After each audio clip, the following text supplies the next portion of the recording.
नरेश वहाँ से दूतावास से आए।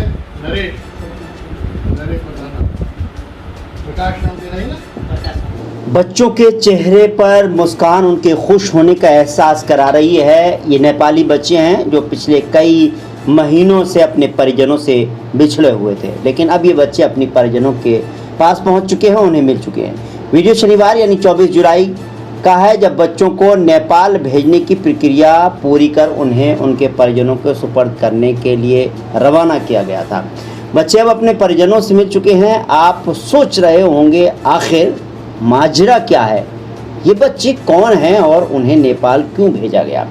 इसे जानने के लिए आप पूरे वीडियो को आखिर तक ज़रूर देखिए, लेकिन उससे पहले आपसे अपील है, हमारे चैनल को लाइक और सब्सक्राइब कर लीजिए, साथ ही बेल आइकन भी दबा दीजिए। अब आपको बता दें, कोविड संक्रमण की दूसरी लहर के दौरान मार्च माह में चारों बच्चे नेपाल से भटककर बरेली आ गए थे और तभी से सभी बच्चे बरेली के आर्य समाज अनाथालय में रह रहे थे। लेकिन बाल कल्याण समिति, कुछ सामाजिक संगठनों और नेपाल दूतावास की मदद से बच्चों को उनके घर तक पहुंचाने की मुहिम शुरू की गई, जो रंग लाई।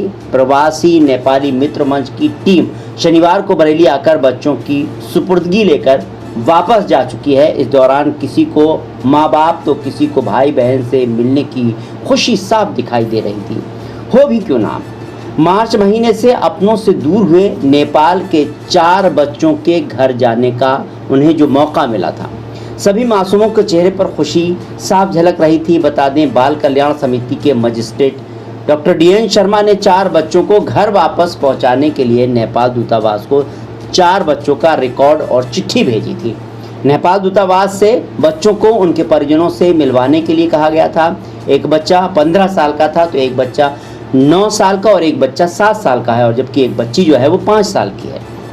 बच्चे चाइल्ड लाइन को मिले थे। दरअसल चाइल्ड लाइन ने बच्चों को बाल कल्याण समिति के सामने पेश किया। बाल कल्याण समिति के आदेश पर चारों बच्चों को आर्य समाज अनाथालय में रखा गया। इसी दौरान कोविड का संक्रमण फैलना शुरू हो गया, जिसके चलते 3 महीने तक कोई कार्रवाई नहीं हो पा रही और बच्चों को घर भेजने की कोई कोशिश नहीं हो सकी, जिसकी वजह से बच्चे अनाथालय में ही रहे। संक्रमण कम होने के बाद बाल कल्याण समिति के मजिस्ट्रेट डॉक्टर DN शर्मा की कोशिशों से बच्चों की मदद के लिए प्रवासी नेपाली मित्र मंच आगे आया। मंच के पदाधिकारियों ने बाल कल्याण समिति के मजिस्ट्रेट से बात की, जिसके बाद प्रवासी नेपाली मित्र मंच को भी बच्चों की डिटेल भेजी गई, जिसके बाद शनिवार को एक टीम बरेली पहुंची। बता दें, नेपाली दूतावास के एक्शन में आने के बाद प्रवासी नेपाली मित्र मंच ने चारों बच्चों के घर का पता लगाया, जिसमें 3 बच्चे कोहलपुर नगर निगम के एक ही वार्ड के निकले, जबकि एक मासूम दूसरे जिले का है। इनमें से एक बच्चा 19 मार्च को 600 किलोमीटर नेपाली पहाड़ी रास्ते में चलकर और फिर लगभग 100 किलोमीटर ट्रेन की पटरी के किनारे किनारे आया और सैंथल स्टेशन के पास RPF ने उसको पकड़ा। यहाँ उसकी काउंसलिंग करने पर मालूम हुआ कि वो बच्चा आजीविका की तलाश में दिल्ली जा रहा था। उसके घर वालों से कोई संपर्क नहीं हो पाया। यहाँ से हमने उसको अनाथालय भेज दिया। उसके एक सप्ताह बाद ही ये 3 बच्चे, जिनमें एक 9 साल का बालक है, एक 7 साल का बालक है, एक 5 साल की बच्ची है, ये हमें चाइल्ड लाइन द्वारा हमारे समक्ष प्रस्तुत हुए और जानकारी लेने पर मालूम हुआ कि कोई व्यक्ति ट्रक में बिठाल के इनको यहाँ ले आया था। हो सकता है ये मानव तस्करी का मामला रहा हो। बच्चों को हमने अनाथालय भेज दिया। लॉकडाउन के चलते इन बच्चों के विषय में कोई जानकारी न हमें मिल सकी, न हम भी कोई प्रभावी प्रयास कर सके। लॉकडाउन के ख़त्म होते ही मैंने अपने स्तर से जानकारी हासिल की। नेपाली दूतावास ने वहाँ से इस नेपाली प्रवासी मित्र मंच नाम की संस्था है, उसके महासचिव को अवगत किया गया कि वे यहाँ आएँ और इन बच्चों को यहाँ से ले जाकर उनके परिजनों को सौंप दें। शनिवार को बरेली CWC पहुंची प्रवासी नेपाली मित्र मंच की टीम में संस्था के महासचिव रघुनाथ पांडे, महिला अध्यक्ष अनीता छेत्री और महिला महासचिव गीता ने चारों बच्चों को नेपाल ले जाने की प्रक्रिया पूरी की। इसके बाद टीम चारों बच्चों को अपने साथ लेकर नेपाल के लिए रवाना हो गई। आपको बता दें, नेपाल का रहने वाला एक 15 साल का जो किशोर आपको नजर आ रहा है, वो सेथल के आरपीएफ ने 19 मार्च को पकड़कर चाइल्ड लाइन को सौंपा था। बच्चे को बाल कल्याण समिति के समक्ष पेश करने के बाद आर्य समाज अनाथालय में रखवा दिया गया। इसके बाद एक बच्चा 9 साल का, एक बच्चा 7 साल का और एक बच्ची जो 5 साल की है, जिसको कोई अज्ञात वाहन नेपाल से लेकर आया और उसे बरेली में 27 मार्च को छोड़ दिया गया। सिटी चाइल्ड लाइन टीम ने तीनों मासूमों को बाल कल्याण समिति के समक्ष पेश कर उनको भी अनाथालय में रखवा दिया।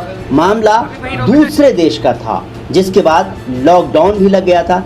इससे बच्चे आर्य समाज अनाथालय में ही रहे, उन्हें भेजा नहीं जा सका, प्रक्रिया पूरी नहीं हो सकी। लॉकडाउन हटने के बाद अनाथालय में रह रहे बच्चों को नेपाल भेजने के लिए बाल कल्याण समिति के मजिस्ट्रेट डॉक्टर DN शर्मा ने दूतावास को 17 जुलाई को मेल लिखा। इसकी जानकारी प्रवासी नेपाली जो मित्र मंच की टीम है उससे लगी, तो वो भी मदद के लिए आगे आया। टीम ने भी नेपाल से बच्चों को घर के पते के बारे में नेपाल के नगर प्रमुख से बात की। इसके बाद नेपाल दूतावास ने भी बच्चों को वापस लाने का प्रयास शुरू किया। इसके बाद प्रवासी नेपाली मित्र मंच की टीम ने शनिवार को बच्चों को अपने सुपुर्दगी में लिया और नेपाल के लिए रवाना हो गए। तो उनसे हमने सारा डॉक्यूमेंट हमारा वेरीफाई करने के बाद नेपाली राज्य दूतावास ने हमें जो है एक पत्र जारी किया कि आप इन बच्चों को नेपाल तक पहुंचाइए। तो एक पत्र डॉक्टर DN शर्मा जी, यहाँ के जो अध्यक्ष हैं बाल कल्याण समिति के, उनके नाम भी लिखा है। हम सारे पत्र लेके आए हैं, सारे डॉक्यूमेंट लेके आए हैं। सारी फॉर्मेलिटी करने के बाद अब हम इन बच्चों को सड़क माध्यम से, टैक्सी या बस के माध्यम से इनके अभिभावक तक पहुँचाने का कार्य करेंगे। टीम के महासचिव रघुनाथ पांडे अपनी टीम के साथ बच्चों को सुनौली बॉर्डर पर लेकर रवाना हुए।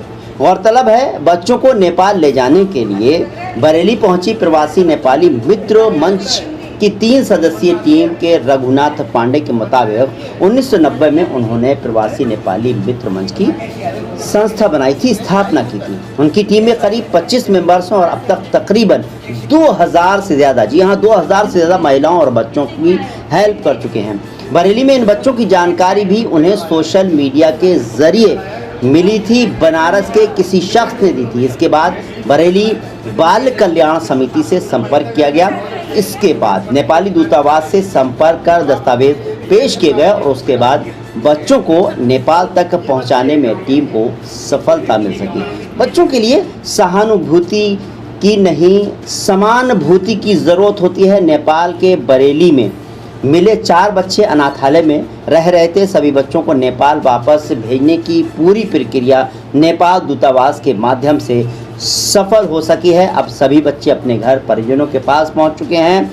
माँ बाप को अपने बिछड़े बच्चे मिल सके तो बच्चों को उनके अपने परिजन, माँ बाप, बहन भाई मिल सके, इससे बड़ी खुशी की बात और क्या हो सकती है। पूरे मामले को लेकर आपकी क्या राय है, कमेंट करें। साथ ही हमारे चैनल को लाइक और सब्सक्राइब करना ना भूलें। फिलहाल मुझे इजाज़त दीजिए। नमस्कार, सत श्री अकाल, आदाब।